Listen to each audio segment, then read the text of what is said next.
Okay, last point जो आपण काल स्टडी केला त्याच्यामध्ये रेग्युलेशन नंतर फायनली काय दिलं होतं? किडनीचं सॉरी युरिनचं कंपोजिशन आपण बघितलं. युरिनच्या कंपोजिशन मध्ये तुम्हाला काय काय सांगितलं होतं? आपण एका डेला किती युरिन बॉडीच्या बाहेर एक्सक्रीट होतो? 1.9 लिटर. ओके, नेक्स्ट युरिनचा जो कलर आहे तो कोणता असतो? Slightly yellow. आणि कोणत्या पिगमेंटमुळे असतो? युरोक्रोम. युरोक्रोम या पिगमेंटमुळे असतो. आपण एका डेला किती युरिया रिलीज करतो? 25 to 30 gram. Urine is different, urea is different. तुम्हाला समजतो दोन्हीचा डिफरन्स. नेक्स्ट काय सांगितलं होतं तुम्हाला? युरिन जे आहे ते स्लाइटली ऍसिडिक आहे. पीएच किती असतो? 6. युरिनचा पीएच जो आहे तो 6 असतो. नेक्स्ट अजून काय होतं युरिनमध्ये? त्याला कॅरेक्टरिस्टिक ओडर आहे. त्याचा ओडर जरी चेंज झाला तरी त्याच्यावरून आपल्याला डिसऑर्डर जे ते आयडेंटिफाय करता येतात. ओके, तर हे आपण युरिनच्या कॅरेक्टरिस्टिक बघितल्या.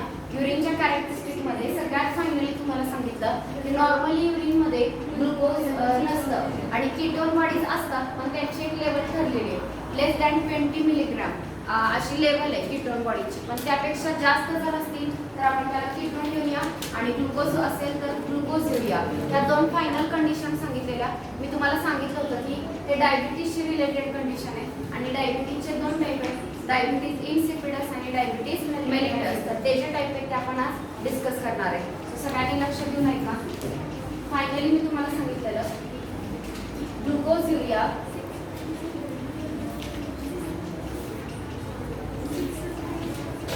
आणि अजून एक टर्म आहे कीटोन युरिया. ग्लुकोज युरिया याचा अर्थ होतो काय चालू? ग्लुकोज युरिया याचा अर्थ होतो ग्लुकोज और ग्लायको युरिया.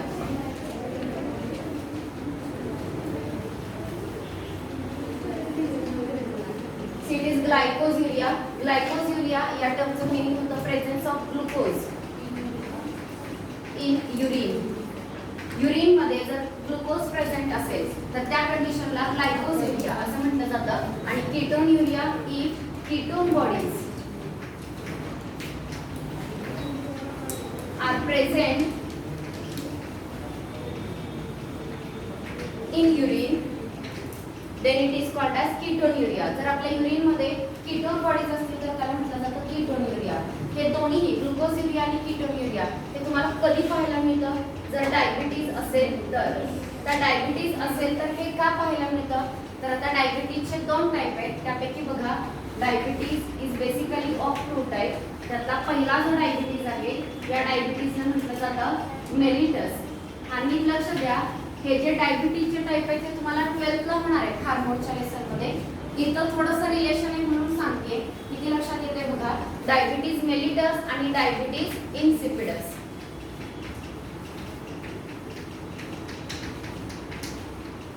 हे डायबिटीजचे मेन दोन टाईप आहेत. ओके, आता डायबिटीज मेलिटस हा जो डिसीज आहे किंवा हा जो डायबिटीज आहे तो कोणत्या हार्मोनच्या डिफिशियन्सीने होतो?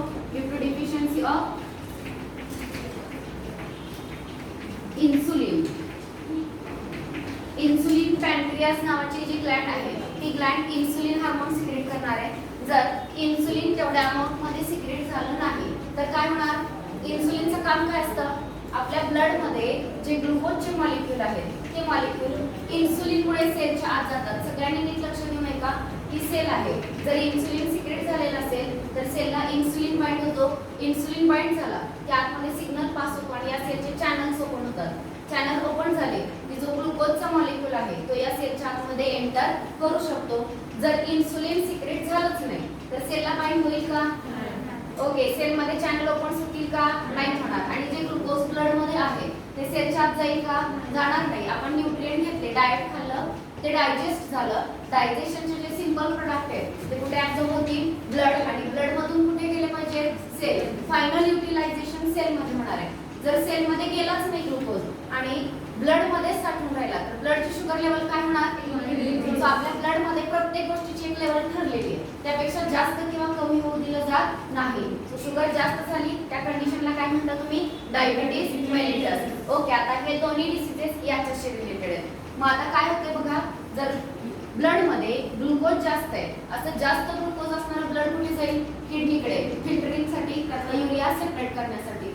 सो किडनी जेव्हा ते ग्लुकोज जास्त असणार ब्लड फिल्टर आउट करणार, सेपरेट करणार, तेव्हा तुम्हाला माहिती आहे बऱ्यापैकी ब्लड मधले बरेच कंपोनंट फिल्टर आउट होतात. फक्त कोण नाही जात? ब्लड सेल नाही जात, आरबीसी, डब्ल्यूबीसी, प्लेटलेट आणि लार्ज साईजचे प्रोटीन नाही जात. बाकी सगळं जे आहे ते त्या मेम्ब्रेन मधून पासून इथे येतं, फिल्ट्रेट मध्ये येतं. पुढे बरेच न्यूट्रिएंट ऍब्सॉर्ब करण्याचं काम कोण करणार आहे? PCD, proximal convoluted tubule. तिच्या लाइनिंगला मॅक्सिमम न्यूट्रिएंट जे आहेत हे ऍब्सॉर्ब होतात. बरोबर आहे का? येस. ओके. जर खूपच ग्लुकोज असेल आणि सतत या फिल्ट्रेट मध्ये खूप ग्लुकोज येत असेल तर तेवढा ऍब्सॉर्ब होईल का? तो होत नाही आणि युरिन मधून तो ग्लुकोज बॉडीच्या बाहेर रिलीज केला जातो.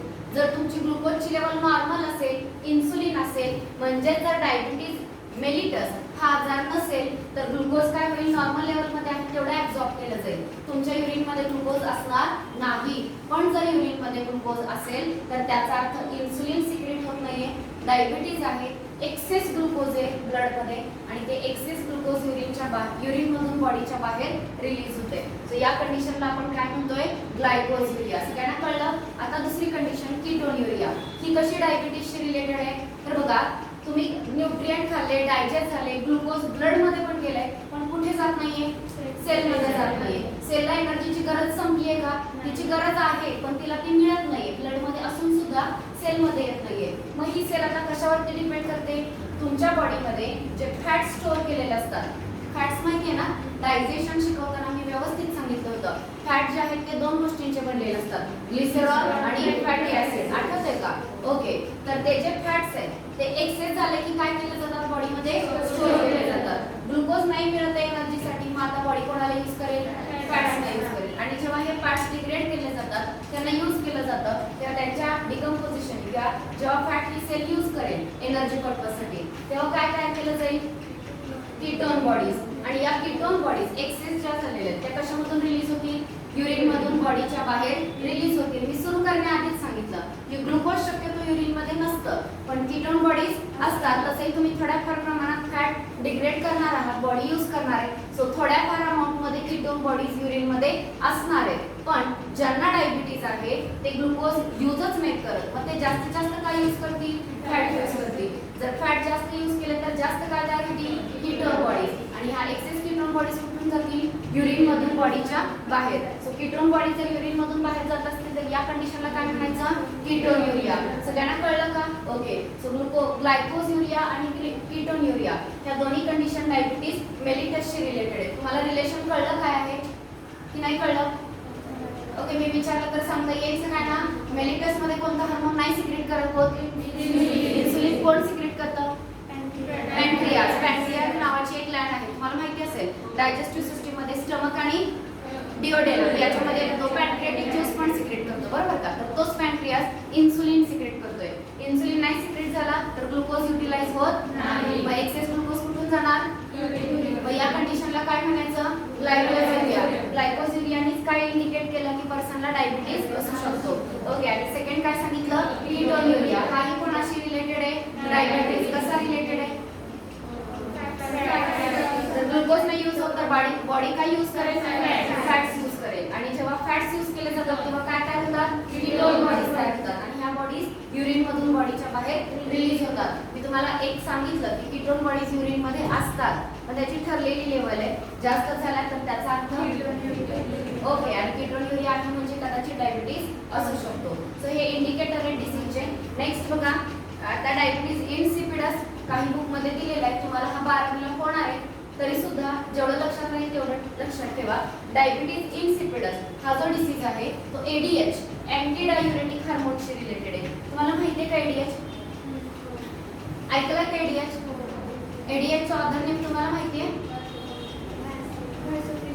काल ते परवा शिकवले हे. एडीएचचं ऑथर नेम काय आहे? व्हॅसोप्रेसिन. कोण सिक्रेट करतं एडीएचला? हायपोथॅलॅमस सिक्रेट करतो. एडीएचचं काम काय? It acts on lateral part of the nephron and stimulate reabsorption of water. चं reabsorption काय करणार आहे? तो स्टिम्युलेट करणार आहे. जर एडीएच नाही सिक्रेट झाला तर येस, वॉटरचं रिअब्सॉर्प्शन जास्त होणार नाही आणि युरिन कसं जाणार बॉडीच्या बाहेर? डायरेक्ट वॉटर त्यातून लॉस होणार. सो ती जी कंडिशन असते त्याला काय म्हणायचं, डायबिटीज इन्सिपिडस. ज्यांना डायबिटीज इन्सिपिडस असतो त्यांना फ्रिक्वेंट युरिनेशन, सारखं युरिनेशन होतं, युरिन मधून भरपूर वॉटर लॉस होतो, सतत तहान लागणं आणि फ्रिक्वेंट युरिनेशन होणं, ही डायबिटीज इन्सिपिडसची लक्षण आहे. तुम्हाला समजलं डायबिटीज इन्सिपिडस आणि मेलिटस. मेलिटस इन्सुलिनच्या डिफिशियन्सीने होणार आहे आणि इन्सिपिडस एडीएच या हार्मोनच्या डिफिशियन्सीने होणार आहे. इथं ब्लड मध्ये ग्लुकोजची लेवल वाढते, युरिन मध्ये ग्लुकोज पाहायला मिळतो आणि डायबिटीज इन्सिपिडस मध्ये फ्रिक्वेंट युरिनेशन होतं आणि थर्स्ट सतत लागते, डिहायड्रेशन होतं. सगळ्यांना कळेल दोन्ही काय? ओके. सो या कंडिशन नंतर नेक्स्ट आपण पाहणार आहोत role of other organ in excretion. Principal excretory organ आहे kidney. Kidney main excretory organ, एक्सक्रेशनला हेल्प करणार आहे, पण किडनी सोडून अजूनही बाकीचे एक्सक्रीटरी ऑर्गन आहेत. सो नेक्स्ट कुठले आहेत बघा, role of other organs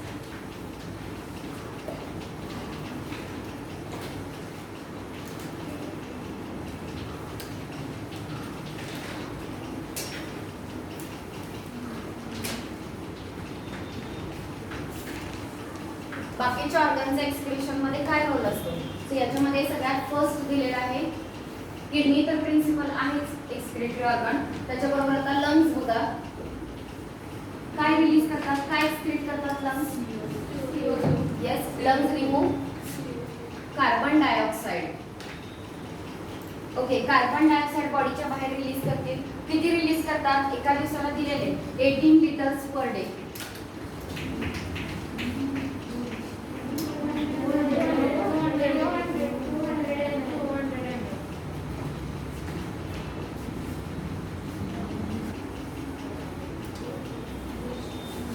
okay, so lungs removes carbon dioxide. आणि किती कार्बन डायऑक्साइड रिमूव्ह केला जातो, 200 ml पर मिनिट.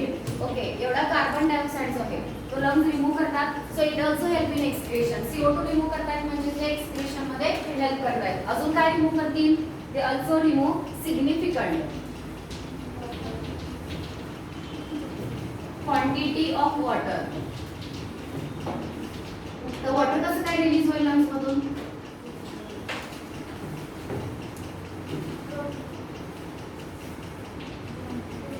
वेपरच्या फॉर्म मध्ये. वॉटर जे ते वेपरच्या फॉर्म मध्ये लंग्स मधून बॉडीच्या बाहेर रिलीज केलं जाईल. सो या दोन गोष्टी जे त्या लंग्स मधून रिमूव्ह होतील. सो लंग्स सुद्धा excretory organ. Second excretory organ सांगितलं लिव्हर. लिव्हर काय आहे हे तुम्हाला माहिती आहे. Liver is the largest gland. मग एंडोक्राइन आणि एक्झोक्राइन सगळ्यांमधले सगळ्यात मोठी ग्लँड आहे. Largest gland in our body, आपल्या बॉडीमधली सगळ्यात मोठी ग्लँड आहे. ओके, मग हा जो लिव्हर आहे, हा लिव्हर काय काय तयार करतो, इट सिक्रेट बाईल. हा, बाईल मध्ये काय काय असतं, बिलिरुबिन, एक मिनिट, बिलिरुबिन, बिलिवर्डिन. हे कशापासून तयार झालं, बाईल. हे बाईल पिगमेंट आहे, बरोबर आहे. तयार कशापासून झाले, बाईल पिगमेंट तयार कशापासून झाले,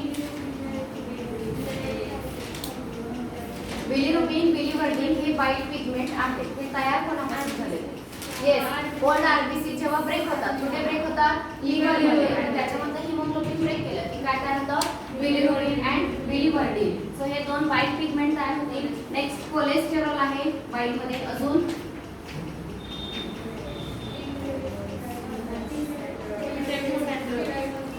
okay, vitamins and drugs. So या सगळ्या गोष्टी ज्या आहेत, bilirubin, बिलिवर्डिन, cholesterol, degraded steroid hormone,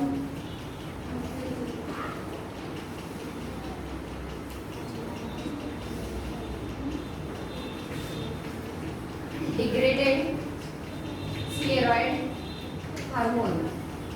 हा, चला बघा, आपण जे बाईल शिकलो त्या बाईलच्या कंपोजिशन मध्ये बिलिरुबिन, बिलिवर्डिन हे दोन बाईल पिगमेंट तुम्हाला माहिती आहेत. अजून काय असतं, बाईल सॉल्ट असतं, सोडियम टॉरोकोलेट आणि सोडियम ग्लायकोकोलेट हे जे आहेत ते बाईल सॉल्ट असतात. आणि कोलेस्टेरॉल ह्या गोष्टीला सिक्रेट होतं, एन्झाईम नसतं, हे आपण बघितलं होतं. ओके, विटॅमिन, विटॅमिन न्यूट्रिएंट आहे. मग एक्सेस विटॅमिन जर आपण खाल्ले तर ते एक्सेस विटॅमिन सुद्धा जे गरजेचे नाही ते बॉडीच्या बाहेर रिलीज केले जातील. ड्रग्सना सुद्धा वेस्ट मानलं जातं किंवा टॉक्सिक मानलं जातं आणि त्यांनाही बॉडीच्या बाहेर रिलीज केलं जातं. डिग्रेडेड स्टेरॉइड हार्मोन एकदा यूज केला की मग त्याचा पुन्हा रियूज होत नाही. मग तो जो यूज झालेला हार्मोन आहे तो डिग्रेडेड स्टेरॉइड हार्मोन, हे सगळे जे आहेत ते लिव्हरमध्ये तयार झालेले आता हे बॉडीच्या बाहेर रिलीज केले जातात. Most of them passes through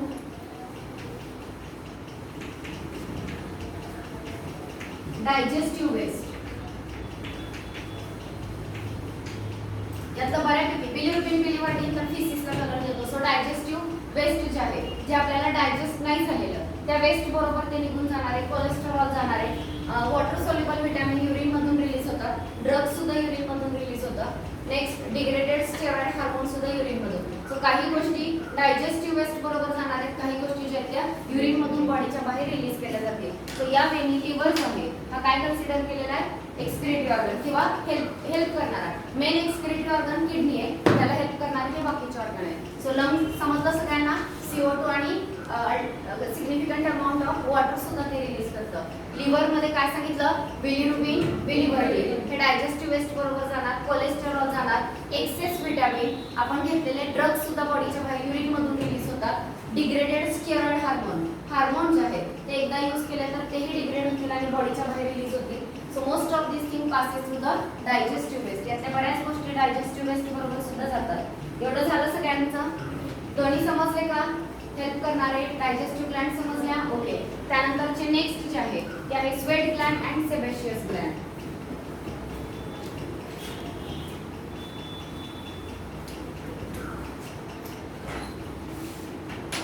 so next third is sweat Gland.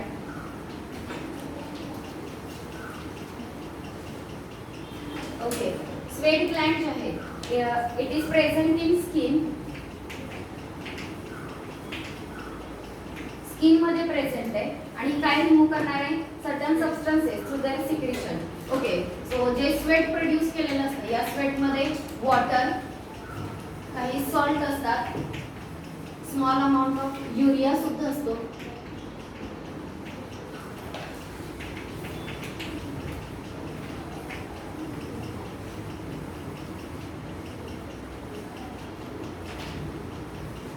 आणि लॅक्टिक ऍसिड. या गोष्टी स्वेट मध्ये प्रेझेंट आहे. So sweat Gland it is present in skin आणि ही स्वेट ग्लँड जो स्वेट सिक्रेट करते या स्वेट मध्ये water, salt, small amount of urea आणि लॅक्टिक ऍसिड. युरिया हे वेस्ट हे तुम्हाला माहिती आहे. एक्सेस सॉल्ट जर झाले तर तेही आपण रिमूव्ह करतो. एक्सेस वॉटर सुद्धा रिमूव्ह करतो. सगळ्यात महत्त्वाचं स्वेट जे आहे ते का रिलीज केलं जातं बॉडी टेम्परेचर रेग्युलेट करण्यासाठी. आपल्याला उन्हाळ्यात जास्त स्वेटिंग होतं तेव्हाच स्वेट मधून वेस्ट रिमूव्ह करायचे. मग थंडीमध्ये नाही करायचं का? Actually sweating body temperature regulation साठी आहे पण स्वेट मधून सुद्धा काय होतंय काही वेस्ट बॉडीच्या बाहेर रिलीज होत आहेत म्हणून ते एक ऍक्सेसरी एक्सक्रीटरी ऑर्गन म्हणून कन्सिडर केलेले आहे. सो स्वेट मध्ये काय काय आहे हे सगळ्यांनी लक्षात ठेवा. Sweat facilitate cooling of body.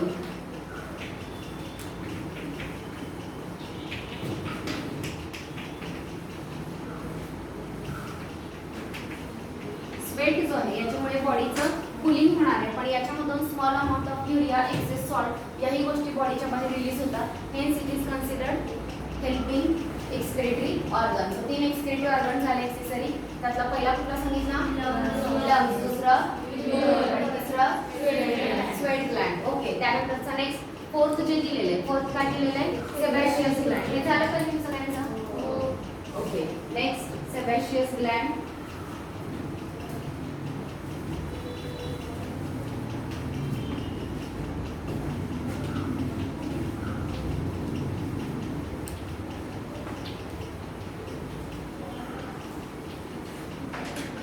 सेबॅशियस gland जे या काय सिक्रेट करणार आहे secret sebum.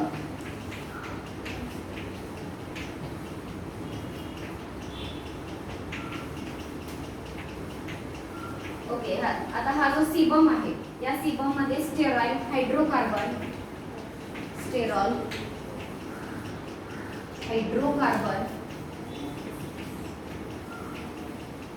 and fatty substances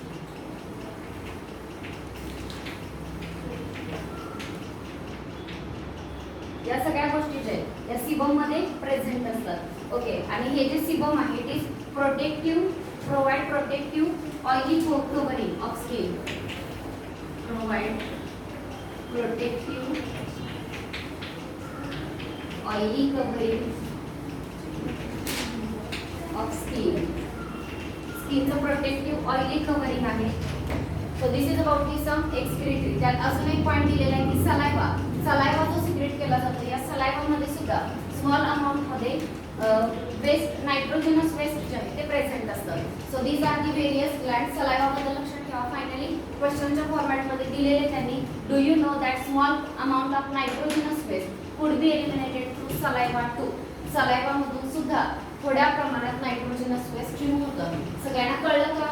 yes. So किती झाले हेल्पिंग एक्सक्रीटरी ऑर्गन? हा, पहिला कुठला सांगितला? लंग्स, दुसरा लिव्हर, तिसरा आणि नंतर आणि फायनली सलायवा सांगितला होता ते लिहून ठेवा. नेक्स्ट पहिल्यांदा जो सांगितला लंग्स, याच्यामधून काय काय रिमूव्ह होतं बॉडीच्या बाहेर? CO2 आणि okay significant quantity of water. CO2 किती होतं release? 200 ml per minute. Okay, next lungs नंतर नेक्स्ट लिव्हर बघितलं बरोबर. Liver is the largest gland in our body. Liver काय रिलीज करतो? Bile juice. त्याच्यामध्ये काय प्रेझेंट असतात? बिलिरुबिन, बिलिरुबिन, बाईल पिगमेंट, अजून कोलेस्टेरॉल, अजून व्हिटॅमिन्स, अजून रक्त आणि डिग्रेडेड स्टेरॉइड हार्मोन्स. या सगळ्या गोष्टी ज्या आहेत या बाईल पिगमेंट बाईल ज्यूस मध्ये प्रेझेंट असतात. बऱ्याचशा गोष्टी डायजेस्टिव्ह वेस्ट बरोबर रिलीज होतात, काही युरिन बरोबर सुद्धा रिलीज होतात. नेक्स्ट काय सांगितलं लिव्हर नंतर? Sweat Gland. स्वेट ग्लँड काय रिलीज करेल? स्वेट. स्वेट मध्ये जास्त काय आहे? वॉटर. वॉटर मध्ये त्या सॉल्ट असतात, युरिया, येस लॅक्टिक ऍसिड. या सगळ्या गोष्टी स्वेट मधून बॉडीच्या बाहेर रिलीज होतात. ऍक्च्युली स्वेट कूलिंग पर्पज साठी रिलीज केलेला आहे, बॉडीला कमी टेम्परेचर करण्यासाठी. मात्र हा थोड्याफार अमाउंट मध्ये एक्सक्रीशन सुद्धा करतोय. एक्सेस सॉल्ट असतील ते एक्सक्रीट होतील आणि युरिया सुद्धा थोड्या प्रमाणात रिलीज होतोय. नेक्स्ट काय सांगितलं? सेबॅशियस ग्लँड काय सिक्रेट करते? सीबम. सीबम मध्ये काय आहे? स्टेरॉल, हायड्रोकार्बन आणि फॅन्सी सबस्टन्सेस. हे जे सीबम आहे ते स्किन वरती प्रोटेक्टिव्ह ऑइली कव्हरिंग जे आहे ते तयार करतात. आणि शेवटचं सांगितलं सलायवा मध्ये सुद्धा small amount of nitrogenous waste present असतं. So this is about the role of other organ in excretion. Kidney सोडून बाकीच्याही ऑर्गन थोड्याफार प्रमाणात कसे एक्सक्रीशन मध्ये हेल्प करतात हे दिलं. सगळ्यांना समजलं का? ओके, सो इथे आपला हा पॉईंट संपलेला आहे. नेक्स्ट आपण इथं पाहणार आहोत डिसऑर्डर ऑफ एक्सक्रीटरी सिस्टीम. तुम्ही फिजिओलॉजी मध्ये ज्या पण सिस्टीम बघणार ह्युमन बीइंगच्या प्रत्येक सिस्टीमच्या एंडला काय दिलेलं आहे? डिसऑर्डर. जसं तुम्ही डायजेस्टिव्ह सिस्टीम मध्ये कुठले शिकलाय? डायरिया, वॉमिटिंग, कॉन्स्टिपेशन, जॉन्डिस झालाय ना. हा, अजून इंडायजेशन आणि प्रोटीन एनर्जीशी रिलेटेड सांगितलं ना. कुठले? प्रोटीन एनर्जी न्यूट्रिशनल डिसऑर्डर सांगितले. PEM प्रोटीन एनर्जी माल न्यूट्रिशन. बरोबर का? त्याचे दोन डिसऑर्डर असतात. कुठले? क्वाशॉर्कर आणि मॅरास्मस. विसरलं का? उद्याच टेस्ट आहे तर तोही लेसन आहे.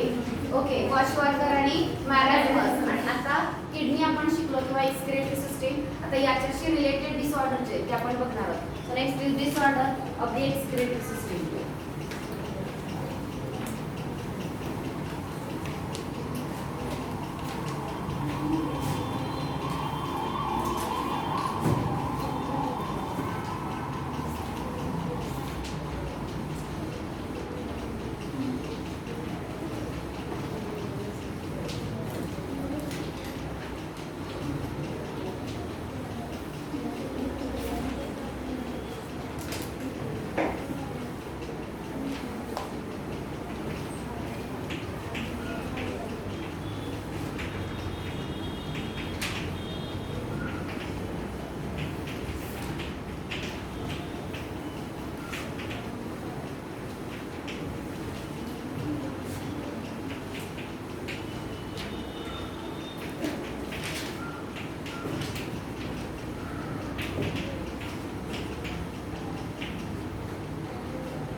ठीक आहे, सगळ्यांनी बघा.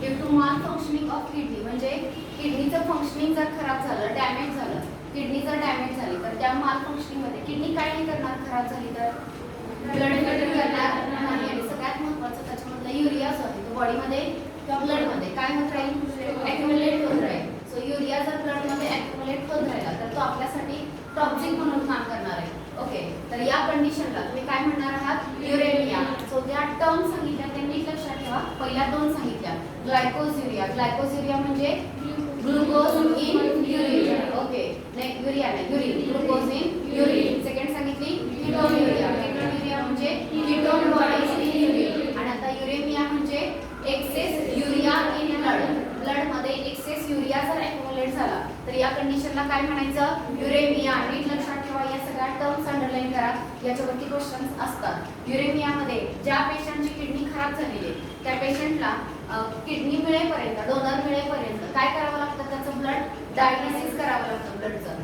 हिमोडायलिसिस केलं जातं. ब्लड जे आहे ते आर्टिफिशियल मशीनच्या मदतीनं फिल्टर केलं जातं. म्हणजे जे काम किडनी करते ब्लड फिल्ट्रेशनचं ते काम कोणाच्या मदतीनं केलं जातं, डायलायझिंग मशीनच्या मदतीनं. ओके, मग आता हे डायलिसिस कसं केलं जातं थोडक्यात दिलेले. याच्यासाठी कन्व्हिनियंट आर्टरी, शक्यतो इथली जी आर्टरी, रेडियल आर्टरी, त्याच्यामधून ब्लड जे आहे ते रिमूव्ह केलं जाईल. ब्लड बाहेर रिमूव्ह केलं तर त्याच्यामध्ये काय ऍड केलं जाईल, हिपॅरिन. काय आहे हिपॅरिन, अँटीकोॲग्युलंट. अँटीकोॲग्युलंट म्हणजे काय, कोॲग्युलेशन होणं म्हणजे काय, ब्लड क्लॉट होणं, रक्ताची गुठळी गाठ तयार होणं, त्याला म्हणायचं कोॲग्युलेशन. हिपॅरिन काय आहे, अँटीकोॲग्युलंट म्हणजे रक्त काय होऊ देणार नाही, रक्ताच्या गाठी तयार होऊ देणार नाही. ओके, होऊ नये, रक्ताच्या गाठी तयार होऊ नये म्हणून काय केलं त्याच्यामध्ये, हिपॅरिन. नीट आहे का, ज्या पर्सनची, ज्या पेशंटची किडनी खराब झालेली आहे त्याचं ब्लड फिल्टर होत नाहीये, युरिया ब्लडमध्ये ॲक्युमुलेट होतोय, या कंडिशनला आपण युरेमिया म्हणतोय. सो हा युरिया टॉक्सिक आहे, बॉडीच्या बाहेर रिमूव्ह केला पाहिजे. त्यासाठी जोपर्यंत किडनी मिळत नाही तोपर्यंत काय केलं जातं, ब्लड डायलायझिंग मशीनच्या मदतीनं फिल्टर केलं जातं. याला काय म्हणायचं, हिमोडायलिसिस. हिमोडायलिसिससाठी ब्लड कन्व्हिनियंट आर्टरी मधून रिमूव्ह केलं जातं. पुन्हा विचारलं की वेन, आर्टरी, कॅपिलरी, कन्फ्युजन होतं की नक्की ब्लड कुठून रिमूव्ह करतात. शक्यतो इथली रॅडियल आर्टरी यूज केली जाते. कन्व्हिनियंट आर्टरी मधून रिमूव्ह केलं जातं. रिमूव्ह केल्यानंतर काय ऍड करायचं त्याच्यामध्ये, हिपॅरिन. हिपॅरिन काय आहे, त्यामुळे काय नाही होणार, ब्लड क्लॉट होणार नाही. आता हे जे ब्लड आहे ते सेलोफॅन ट्यूब मधून पास केलं जातं. सगळ्यांनी बघा, फॉर एक्झाम्पल ही सेलोफॅन ट्यूब असेल, ठीक आहे. या सेलोफॅन ट्यूब मधून ते जे ब्लड आहे ते काय केलं जाणार आहे, पास केलं जाणार आहे. जे बॉडीतून रिमूव्ह केलेलं ब्लड आहे ते इथून पास केलं जाईल.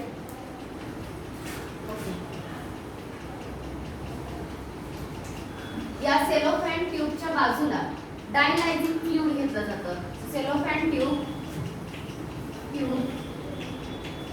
is surrounded by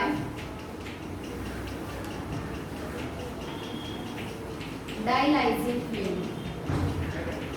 कशाने सराउंड केलेला आहे, डायलायझिंग फ्लुइडने. आता क्वेश्चन याच्यावरती विचारला जातो की डायलायझिंग फ्लुइड मध्ये काय आहे काय नाही. सो डायलायझिंग फ्लुइडचं कंपोजिशन सेम प्लाझ्मा सारखं आहे. प्लाझ्मा माहिती आहे ना, काय असतं प्लाझ्मा, ब्लड मधल्या ब्लड सेल्स काढा, रिमेनिंग फ्लुइडला काय म्हणायचं, प्लाझ्मा. येस, सो इथं जे डायलायझिंग फ्लुइड घेतलं जातं ते सेम प्लाझ्मा सारखं असतं, फक्त त्यात काय नाहीये, युरिया नाहीये, येस, नायट्रोजनस बेस नाहीये. Okay, composition of dialysing fluid is same like plasma except urea. Same plasma सारखंच कंपोजिशन आहे, फक्त याच्यामध्ये काय नाहीये, युरिया अजिबात प्रेझेंट नाही. ओके, नायट्रोजनस बेस नाहीये, सॉरी, युरियाच्या ऐवजी नायट्रोजनस बेस नाही.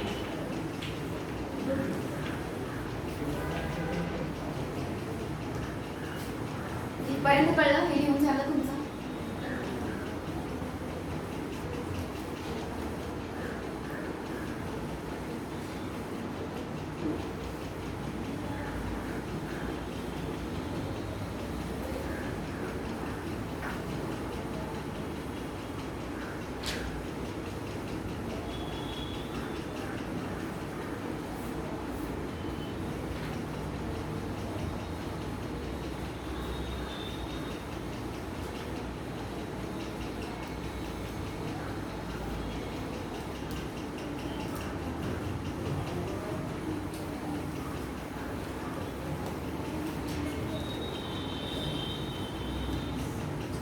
पोरस सेलोफॅन मेम्ब्रेन मधून वेस्ट जे आहे ते रिमूव्ह होणार.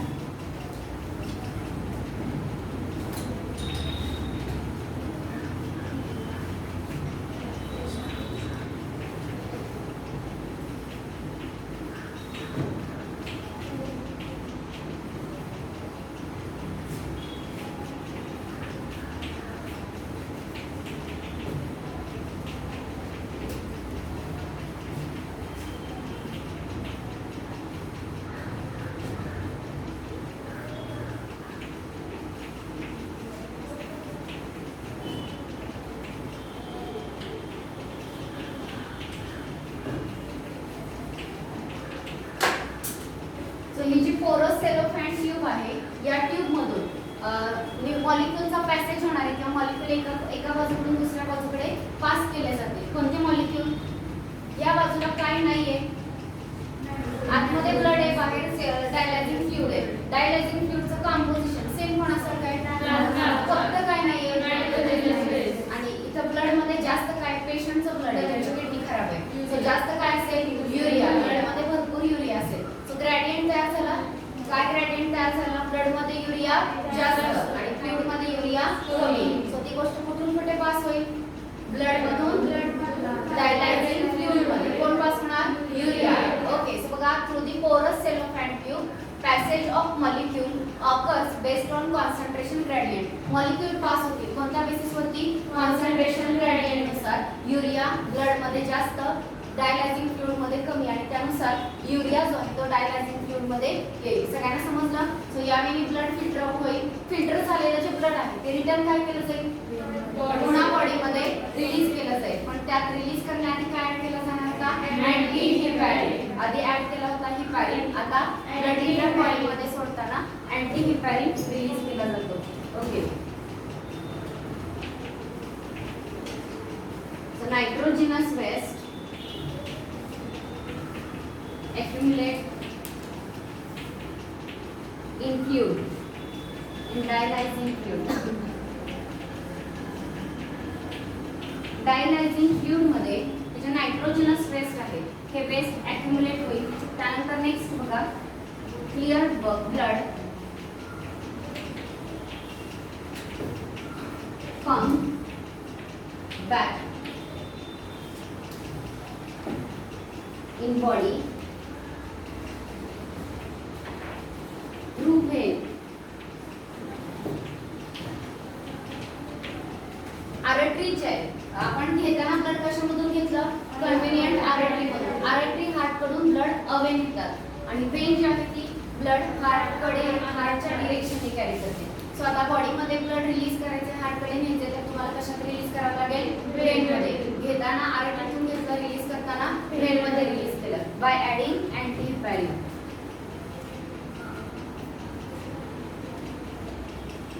by adding anti-heparin. So simple आहे डायलिसिस. सगळ्यांना समजतं डायलिसिस कसं केलं जातं? ओके, सो सांगा पहिल्यांदा, ज्या पेशंटची किडनी फेल झालेली आहे, प्रॉपर फंक्शनिंग करत नाही, त्या पेशंट मध्ये डायलिसिस केलं जातं. बरोबर आहे? ओके, काय केलं जातं डायलिसिस मध्ये? मग कन्व्हिनियंट आर्टरी मधून ब्लड रिमूव्ह केलं जातं. पुढे काय करायचं? ओके, त्या ब्लड मध्ये काय ऍड करायचं? Heparin, prevent coagulation. मग हे ब्लड कशामधून पास करणार? सेलोफॅन ट्यूब मधून. सेलोफॅन ट्यूबच्या बाजूला काय असतं?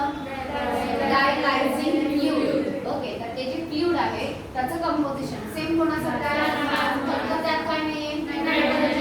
आणि त्यामुळे कॉन्सन्ट्रेशन ग्रेडियंट नुसार मॉलिक्यूल कुठून कुठे जातील? ब्लड मधून डायलायझिंग फ्लुइड मध्ये. आणि ब्लड कसं होईल? क्लिअर किंवा नायट्रोजनस वेस्ट त्यातून सगळं रिमूव्ह होईल. असं क्लिअर झालेलं ब्लड आता रिटर्न बॉडीमध्ये रिलीज केलं जाईल. कशामध्ये? महत्वाचं. आणि आता रिलीज करताना काय ऍड करायचं? Anti heparin. So this is about dialysis. तर हे किडनी फेल्युअरच्या बाबतीत सांगितलं. नेक्स्ट, किडनी या पेशंटचा डायलिसिस जरी करता येत असेल तरी सुद्धा ही काही परमनंट मेथड नाही. या पेशंटना काय करावी लागेल? किडनी कोणाकडून तरी ऍक्सेप्ट करावी लागेल, तर हा त्यांचा जो प्रॉब्लेम आहे तो कायमस्वरूपी सॉल्व्ह होणार आहे. पुढे त्याची पद्धत दिलेली आहे. सो बघा,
फेल्युअर आहे, ॲक्यूट रेनल फेल्युअर किंवा किडनी फेल्युअर म्हटलं जातं, यांच्यामध्ये परमनंट क्युअर म्हणजे काय केलं पाहिजे, किडनी ट्रान्सप्लांटेशन झालं पाहिजे. सो किडनी ट्रान्सप्लांटेशन हा परमनंट क्युअर आहे. ओके, आता तुम्ही अलाइव्ह असताना किडनी डोनेट करू शकता का, कारण किडनी हा असा ऑर्गन आहे की जे आपल्याकडे दोन वेळ आहे. एक किडनी डोनेट केली तरी एका किडनीवरती व्यवस्थित फंक्शनिंग फिल्ट्रेशन होऊ शकतं. सो आपण किडनी डोनेट करू शकतो. शक्यतो किडनी ट्रान्सप्लांटेशन मध्ये जो डोनर सिलेक्ट केला जातो तो मोस्टली क्लोज रिलेटिव्ह असेल तर सक्सेस रेट कसा असतो, जास्त असतो. म्हणजे क्लोज रिलेटिव्हची जर किडनी घेतली तर ती शक्यतो बॉडी रिजेक्ट करत नाही. ओके, किंवा रिजेक्शनचे चान्सेस कमी. रिजेक्शन म्हणजे आपला जो डोनर आहे त्या डोनरमध्ये ब्लड ग्रुप मॅचिंग किंवा बाकी बऱ्याच गोष्टी जे आहेत त्या मॅचिंग बघितलं जातं. ऑर्गन मॅचिंग झाल्यानंतरच तुम्ही ऑर्गन घेऊ शकता. सो फर्स्ट थिंग कोणीतरी डोनर पाहिजे. डोनर मिळाल्यानंतर ह्या सगळ्या गोष्टी मॅच झाल्या पाहिजे तर तुम्ही किडनी घेऊ शकणार आहे. म्हणजे याच्यामध्ये बरेच प्रॉब्लेम असतात. आणि फायनली किडनी ट्रान्सप्लांट केल्यानंतर सुद्धा आपल्या बॉडीची इम्युन सिस्टीम जी आहे ती किडनी जर दुसऱ्याची फॉरेन सेल आहे, जर फॉरेन सेल आहे तर त्याला अँटीजन कन्सिडर करतात. म्हणजे कोणीतरी अँटीजन किंवा आपल्या बॉडीसाठी हार्मफुल थिंग आहे असं कन्सिडर केलं जाईल आणि त्याला किल करण्याचा प्रयत्न केला जातो. सो आपलीच बॉडी त्या किडनीला काय करेल, किल करेल जर दुसऱ्याची घेतलेली असेल तर. सो त्यासाठी मॅचिंग होणं गरजेचं आहे. जर मॅचिंग नाही झालं तर या पद्धतीनं तो ऑर्गन बॉडी ॲक्सेप्ट करत नाही. पण आता मॉडर्न टेक्निकनी या ट्रान्सप्लांटेशनचे जे सक्सेस रेट आहे तो खूप वाढलेला आहे. किडनी ट्रान्सप्लांटेशन किंवा कुठलंही ट्रान्सप्लांटेशन केलं इम्युनोसप्रेसिव्ह ड्रग्स दिले जातात जेणेकरून त्या पेशंटची इम्युन सिस्टीम काय राहील, सप्रेस राहील. ओके, ती ऑर्गनच्या अगेन्स्ट काम करणार नाही आणि तो ऑर्गन जो आहे तो ॲक्सेप्ट होईल. समजला? Okay, so this is about kidney transplantation and kidney failure. So kidney fail झालेली असेल, काम करत नसेल तर काय केलं जातं, डायलिसिस. पण डायलिसिस काही परमनंट उपाय नाही. काय केलं पाहिजे, किडनी ट्रान्सप्लांटेशन. आणि त्यासाठी डोनर कसा असला पाहिजे, क्लोज रिलेटिव्ह मॅचिंग असेल असं असेल तरच तुम्ही किडनी घेऊ शकता. समजला? ओके, हे सोडून अजून किडनीशी रिलेटेड दोन प्रॉब्लेम आहेत. एक आहे रेनल कॅल्क्युली.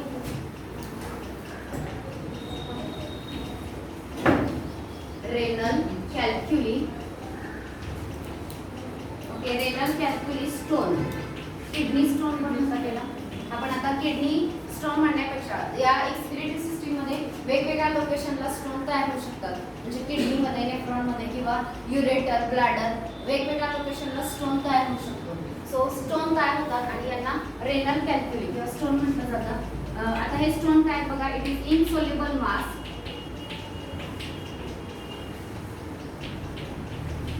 of crystallized salt.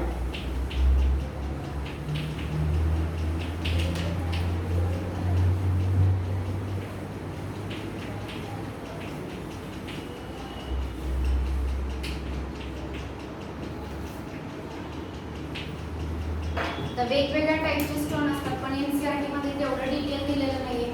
फक्त एका स्टेटमेंट मध्ये सांगितलं रेनल कॅल्क्युली म्हणजे काय असतं, किडनी स्टोन. आणि हे स्टोन जे ते कसे तयार होतात, आपल्या बॉडीमध्ये जे आपण सॉल्ट घेतोय सो ते एक्सेस सॉल्ट, क्रिस्टलाइज सॉल्ट जे असतात त्या सॉल्टचं इनसोल्युबल मास जे आहे ते किडनीमध्ये तयार होतं आणि त्या मासलाच आपण काय म्हणणार आहे, रेनल कॅल्क्युली. यांनी ऑक्झालेट एक दिलं, ऑक्झालिक ऍसिड टोमॅटोमध्ये वगैरे असतं. सो ऑक्झालेटचे क्रिस्टल्स दिले जे कॅल्शियम किंवा वेगवेगळे क्रिस्टल्स असू शकतात वेगवेगळ्या सॉल्टचे आणि त्यात इनसोल्युबल मास तयार करतात. ते डिझॉल्व्ह होत नाही. अदरवाईज युरिनमध्ये वॉटर आहे, डिझॉल्व्ह झालं असतं तर ते बॉडीच्या बाहेर रिमूव्ह झाले असते. पण हे इनसोल्युबल असतात आणि त्यामुळे ते स्टोन जे आहेत ते तिथं ॲक्युम्युलेट होणार आहेत. आणि दुसरी गोष्ट, स्टोरवाइट स्टोन असे स्टोन असतात जे बॅक्टेरिया युरिया स्प्लिट करतात, युरिया मॉलिक्यूल जो आहे तो ब्रेक करतात आणि त्याच्यामधून जे स्टोन तयार होतात ते स्टोरवाइट स्टोन असतात. तर तुम्ही थोडं एक्स्ट्रा बघा, तुम्हाला वेगवेगळ्या टाईपचे किडनी स्टोनचे आणि वेगवेगळ्या लोकेशनचे स्टोन पाहायला मिळतील. रेनल कॅल्क्युली नंतर लास्ट आहे ग्लोमेरुलोनेफ्रिटिस.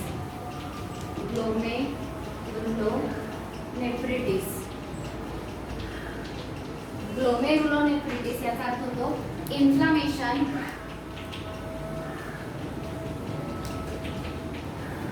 Of glomeruli. ग्लोमेरुलाई म्हणजे काय, ग्लोमेरुलाई म्हणजे बोनस कॅप्सूलमध्ये जे ब्लड कॅपिलरीचं नेटवर्क आहे त्याला काय म्हटलं जातं, ग्लोमेरुलस. तर त्या ग्लोमेरुलसचं इन्फ्लामेशन सूज झालेली असेल तर त्याला म्हटलं जातं ग्लोमेरुलोनेफ्रिटिस. सो किती सांगितलं, first kidney failure, second renal calculi आणि थर्ड ग्लोमेरुलोनेफ्रिटिस. किती प्रॉब्लेम समजले